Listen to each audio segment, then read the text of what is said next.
এই ঝলসানো গরমে তৃপ্তিদায়ক ও স্বাস্থ্যকর একটি রেসিপি নিয়ে হাজির হয়ে গেছি। এই রেসিপিটি আপনারা খুব সহজে আর স্বাস্থ্যকর হিসেবেও বাড়িতে তৈরি করে খেতে পারেন, ছোট বাচ্চা বা বয়স্কদেরও দিতে পারেন। নমস্কার, আপনাদের সবাইকে পাপিয়ার হেসেলে সাদর আমন্ত্রণ। চলুন তাহলে আজকের এই রেসিপিটি শুরু করা যাক। প্রথমে এখানে আমি কাতলা মাছের পেটি নিয়েছি। পেটির পিসটাই বেশি নিয়েছি, 4 টুকরো নিয়েছি। 4 টুকরো পেটির পিস, সেটাকে আমি ভালো করে লবণ আর হলুদ দিয়ে মাখিয়ে কিছুক্ষণ রেখে দেব। এরপরে প্যানের মধ্যে তেল বসিয়ে দিয়েছি। তেলটা গরম হয়ে যাবার পর আমি মাছের টুকরোগুলোকে তেলের মধ্য দিয়ে বেশ উল্টে পাল্টে লাল করে ভেজে নেব।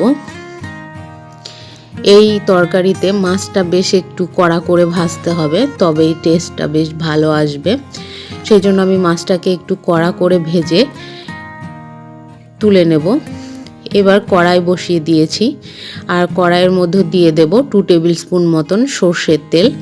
সর্ষের তেলটা গরম হয়ে গেলে আমি এর মধ্যে দিয়ে দিচ্ছি 2 বড় সাইজের আলু, যেটাকে আমি সরু করে কেটে নিয়েছি।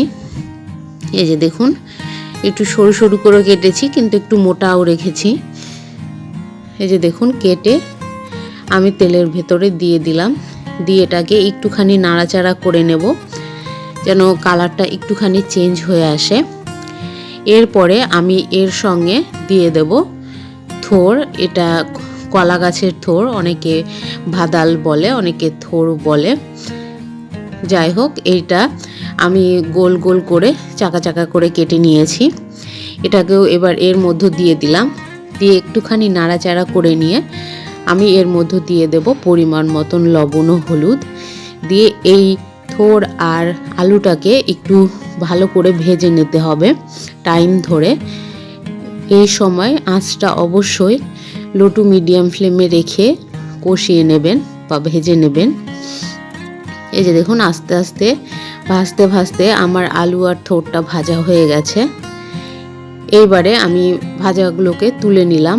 আবার কড়াইয়ে তেল দিয়ে দিয়েছি 1 টিস্পুন মতন, আর এর মধ্যে দিয়ে দিলাম 2 তেজপাতা, 2 শুকনো লঙ্কাকে ফাটিয়ে দিয়েছি, আর তার সঙ্গে দিয়ে দিলাম 1/2 টিস্পুন 5 ফোড়ন। দেবার পরে একটুখানি নাড়াচাড়া করে আমি এর মধ্যে দিয়ে দেব 1/2 টিস্পুন আদা বাটা আর 1/2 টিস্পুন জিরে বাটা। এর মধ্যে আর কোনো মশলা আমি অ্যাড করছি না, শুধু 2 মশলাই দেব। মশলাটা দিয়েই আমি যে সবজিটাকে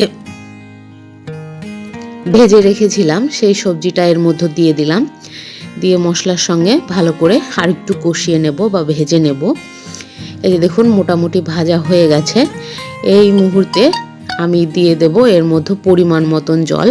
জলটা আমি একটু বেশি দিচ্ছি, কারণ এটা ভালো করে ফুটিয়ে নিতে হবে আর ঝোলটা একটু পাতলা হবে, সেই জন্য জলটা একটুখানি বেশি দিয়েছি। এই যে দেখুন, আমার ঝোল ফুটে গেছে। এইবারে আমি এর মধ্যে ভেজে রাখা মাছটাকে দিয়ে আর কিছুক্ষণ ফুটিয়ে নেব। এই রকম স্বাস্থ্যকর এবং গরমের মধ্যে শান্তিদায়ক খাবার পেতে অবশ্যই আমার চ্যানেলটি সাবস্ক্রাইব করবেন, লাইক করবেন, শেয়ার করবেন বন্ধু বান্ধব আত্মীয়দের মাঝে, আর কমেন্ট করে অবশ্যই জানাবেন রেসিপিটি কেমন লাগলো। এই যে পাতলা ঝোল একদম রেডি গরম গরম ভাতের সঙ্গে খাবার জন্য। আপনাদের সবাইকে সম্পূর্ণ ভিডিও দেখার জন্য ধন্যবাদ।